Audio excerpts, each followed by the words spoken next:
a second here.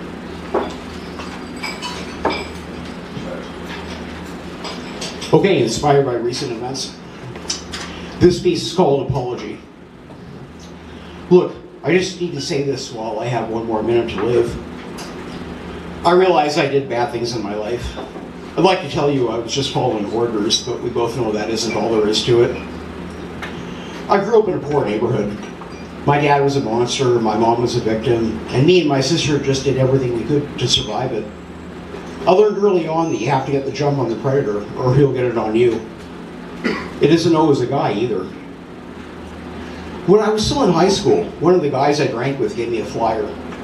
It was a sign-up for the city police. I didn't really understand what it said, but it sounded good from what I could see. The uniforms looked cool, and there was obviously a lot of them. It was mostly that last thing. Then I was out of high school. I graduated, sort of, and they had a job for me. It wasn't a bad job, just going out and picking fights with guys that needed it. I was all right with that. Some of the guys in the detachment had really weird stories in the safe house, but you just learned to shut that out for a while. But then things changed. We had to take down these guys, but we couldn't actually arrest them. Someone was supposed to get some money from them, and they were supposed to still be there with their door open the next day. I wanted to ask questions, but I didn't. It all went over fine, so they told me, and I had to leave halfway through it. I didn't really wonder until next time. There was this guy who was a suspect for something really big, and he was at home with his family. We had to bust in and question him, and his wife and kid couldn't be there when we did it. I was told just to take the kid, she was maybe 10, and drive her around the block the long way. And they said they didn't need more than 20 minutes. The girl was crying her eyes out, and her mother kept yelling, and I said, why not call child services, because that's what they do. They said this isn't one of those times, and shut up and do what we tell you. So I did. But I got the kid back safe, and that was okay in the end. None of them would ever talk about it, though. It was the next one that killed me. I went to pick up Dave for a call at this hotel he was at. I knocked on the door, and he answered half-dressed. There was a girl in the bed. I caught a glimpse of her behind him. She wasn't moving, and her eyes were open. There was a needle on the nightstand next to her.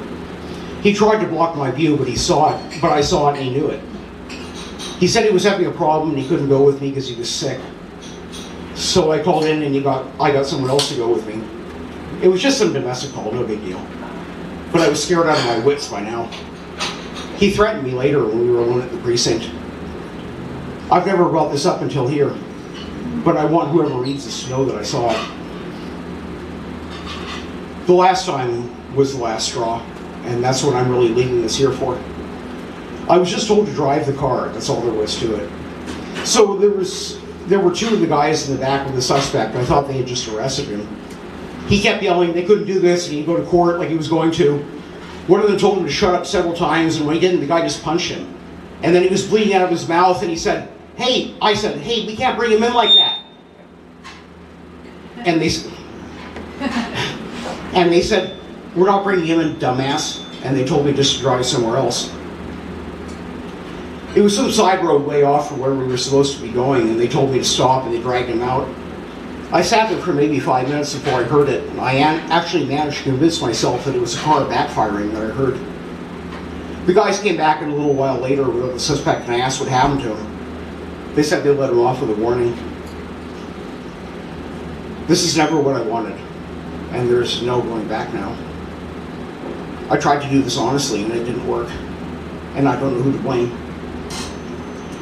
I grabbed a decent-sized bag of H off a kid downtown a few weeks ago, and I kept it to myself.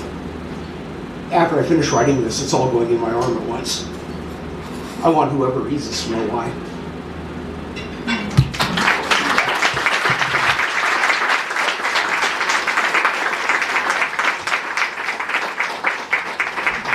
J.P. Lorence.